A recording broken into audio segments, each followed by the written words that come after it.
Bonjour tout le monde. Aujourd'hui, en fait, on va vous montrer comment on peut résoudre une équation graphiquement à l'aide de la calculatrice.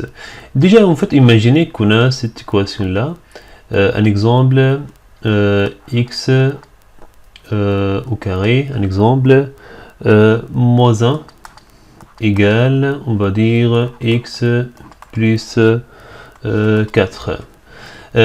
On va résoudre cette équation-là. Qu'est-ce que ça veut dire résoudre? Ça veut dire que vous avez un problème.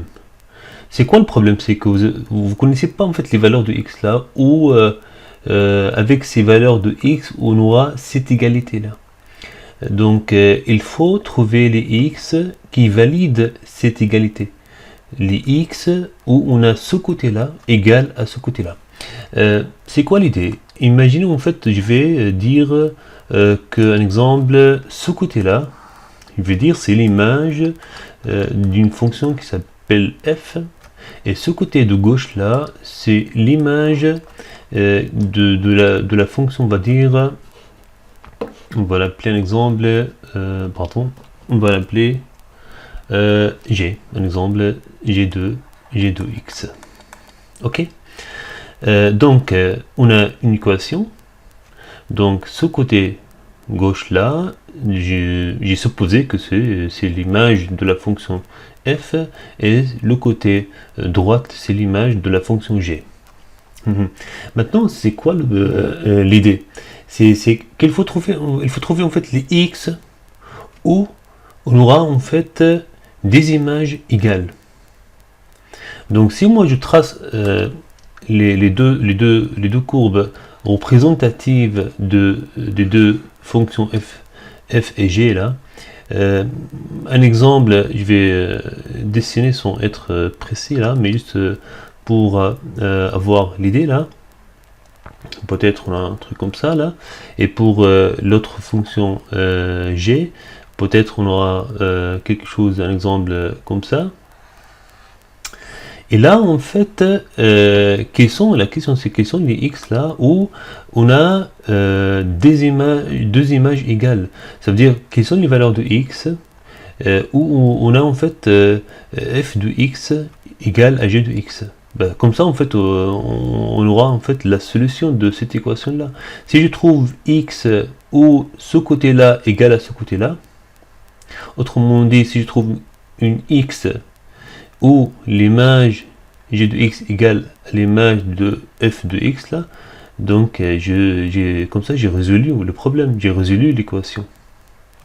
Donc j'ai déjà expliqué ça en fait en classe là, donc maintenant je vais m'intéresser en fait à vous montrer comment on peut faire ça avec la calculatrice. On a déjà dit que en fait les x que je cherche là, tout simplement, ils sont les x, les abscisses des points d'intersection.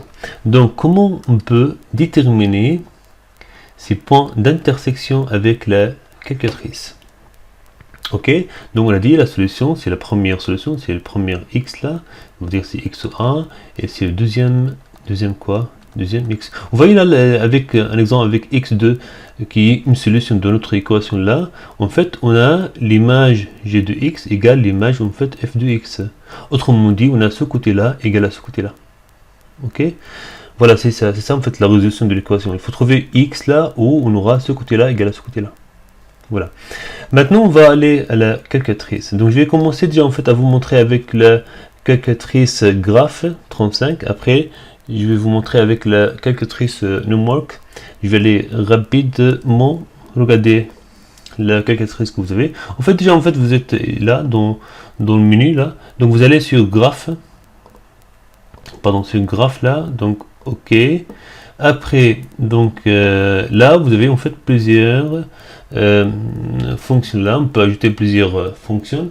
Faites attention avant de commencer avec le type. Vous voyez le 3 là, type qui est là. Donc j'appuie sur F3 là. Donc il faut bien choisir y égale. Sinon vous aurez des problèmes. Ok, c'est y égale. Voilà, maintenant on va mettre la première, l'expression de la première fonction. Un exemple, on a dit f de x est égal quoi pour moi là, f de x c'est tout simplement quoi? C'est x au carré moins 1. Et pour l'autre fonction, c'est quoi?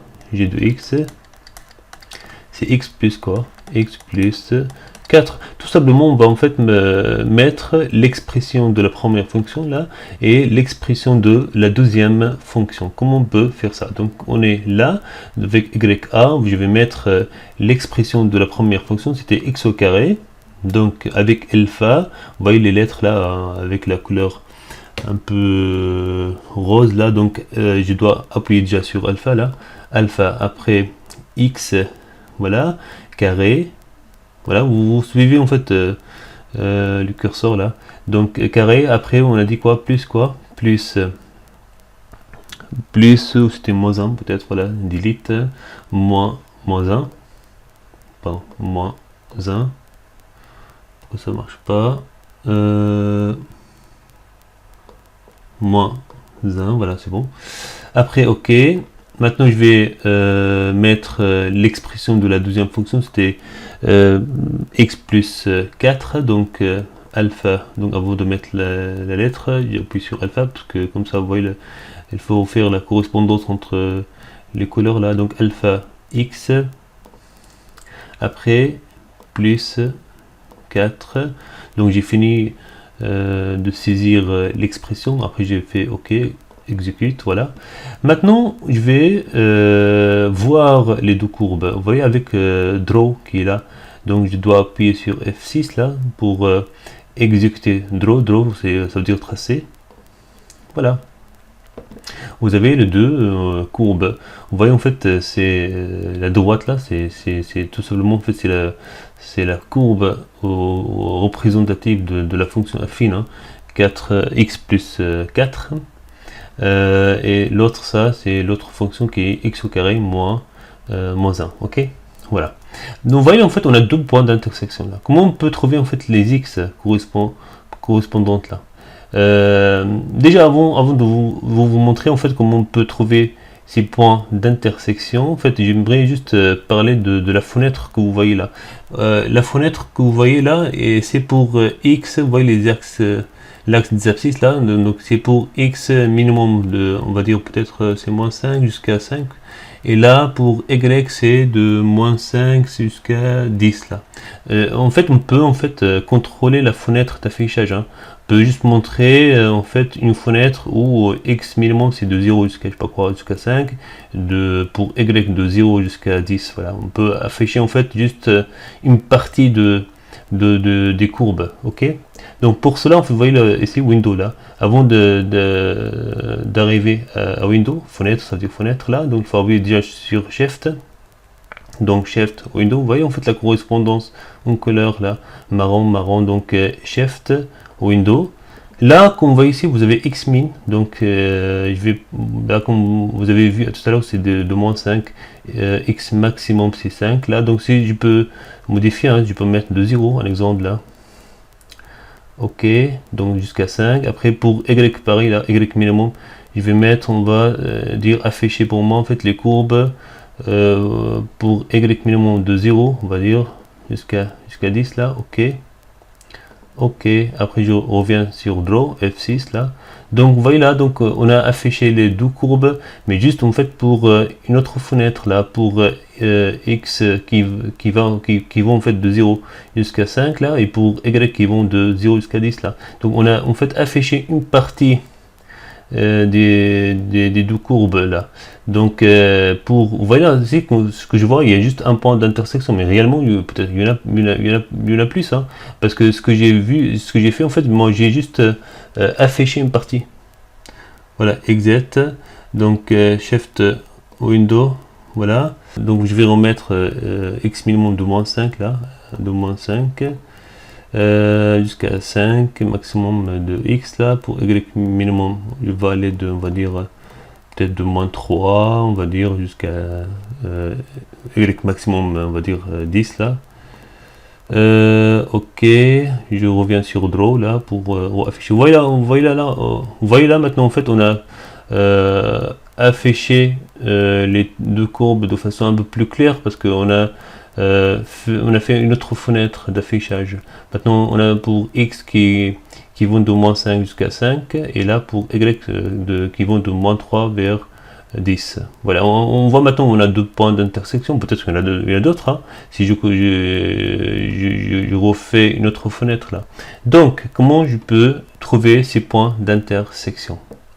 Donc, je vais aller à gsolve, voilà en marron là, gsolve. Donc, pour y accéder, il faut déjà appuyer sur Shift là. Shift, gsolve. Donc, vous voyez là, c'est ce qui est marqué ISCT, c'est ce qui me donne en fait les points d'intersection là. Donc, j'appuie sur F5 là. Voilà, c'est le premier point d'intersection. Donc, la première solution alors, la première X là, c'est moins 1, à peu près 79, et pour l'autre point d'intersection, donc vous voyez là, j'appuie sur cette flèche là, donc c'est l'autre point d'intersection, c'est à peu près 2,79 à peu près. Voilà, on fait comme ça pour déterminer les points d'intersection. Voilà, maintenant juste avant de terminer avec cette calculatrice là, j'aimerais juste vous montrer un point là. Donc ici exit, vous voyez ici en fait, imaginez que vous voulez supprimer une fonction, comme vous faites là. Donc imaginez on va supprimer le deuxième fonction là, donc flèche là en bas. Là vous avez ici en fait ce qui est marqué del, c'est delete en anglais, ça veut dire supprimer. Donc pour appuyer là-dessus, donc vous avez F2, donc F2 ça correspond à un delete, la deuxième là, donc F2. Donc après, vous avez, si vous appuyez sur F1, ça veut dire oui, vous supprimez, non, F6, ok, donc on va appuyer sur F1, donc comme ça on a supprimé. Voilà, après si vous voulez remettre la fonction là, donc de nouveau vous avez alpha x, alpha x plus 4, ok, voilà, on revient après notre... Voilà notre fenêtre d'affichage là. Après pour retrouver ces points d'intersection comme on l'avait déjà fait, voilà, ok, voilà, ok. Maintenant j'aimerais vous montrer avec la calculatrice Numworks, donc ça revient à la même chose là, donc c'est la calculatrice Numworks. Voilà, donc maintenant je vais aller à la catégorie fonction là, comme vous voyez ici là, donc execute.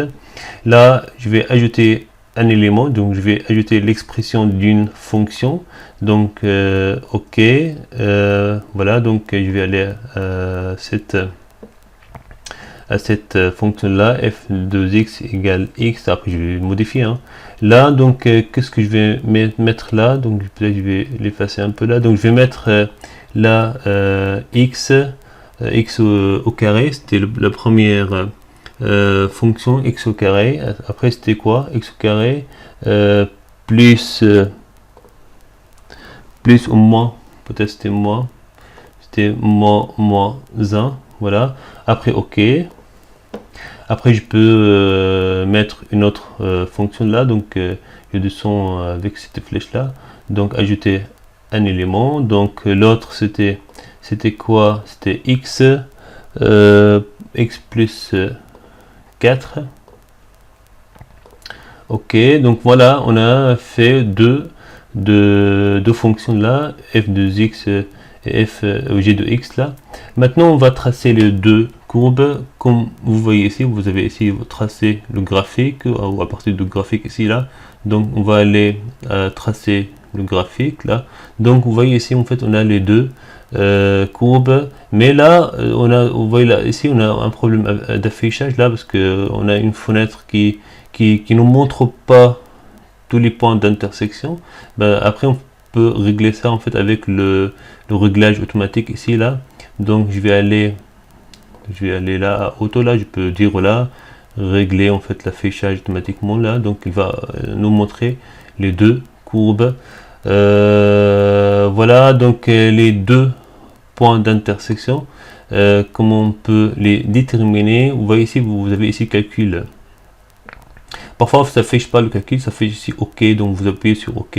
Donc on va aller à calcul, voilà, jusqu'à calcul, ok. Donc après là avec la flèche droite, après calculer la flèche droite, après on descend jusqu'à intersection, ok. Donc c'est le premier pardon, c'est le premier point d'intersection, la valeur de x moins 1,79. Après, l'autre point d'intersection, c'était quoi? C'est à peu près 2,79. C'est les mêmes valeurs qu'on a trouvé avec la calculatrice graph 35. Voilà. Juste un point avant que je termine avec cette calculatrice, j'aimerais vous montrer en fait comment on peut afficher la fenêtre de façon manuelle.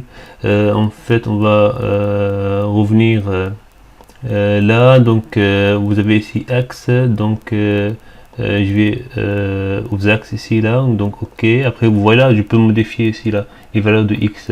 Je descends là. Donc, après cette flèche là, c'était marqué automatiquement là, mais je peux en fait désactiver celle-là. Après, je peux modifier que je vais aller pour qu'il x là, donc de x là c'est marqué de moins 15 pour les abscisses jusqu'à 9 là, mais je peux mettre un exemple de moins 5, on va dire jusqu'à là, jusqu'à 5, un exemple. Et après j'appuie sur valider, et pour y pareil là, donc je peux voilà modifier, donc c'est marqué automatiquement là, donc je vais la désactiver. Donc là maintenant je peux aller de moins 3 un exemple pour y jusqu'à on va dire jusqu'à 10 un exemple. Ok, valider. Après je descends, valider. Voilà, donc on a fait une autre fenêtre d'affichage. Voilà, maintenant pour les points d'intersection vous allez les voir beaucoup plus clairement. Donc si je reviens pour les points d'intersection, donc ils sont là. Ok, donc là, donc calculer jusqu'à intersection. Donc c'est le premier point d'intersection. Vous avez les x correspondantes, et c'est l'autre point d'intersection. Vous avez x correspondante. Voilà, peut-être juste un autre point rapidement là. Comment on peut supprimer une fonction si on veut supprimer en fait une fonction là. Donc je vais aller en haut là jusqu'à l'expression. Ok, donc voilà ici, donc je vais aller à ces trois points là. Ok, et là je peux descendre jusqu'à quoi? Supprimer. Voilà, si vous voulez. Voilà, donc comme ça j'ai supprimé cette fonction là. Voilà, donc j'espère que c'est clair. Merci.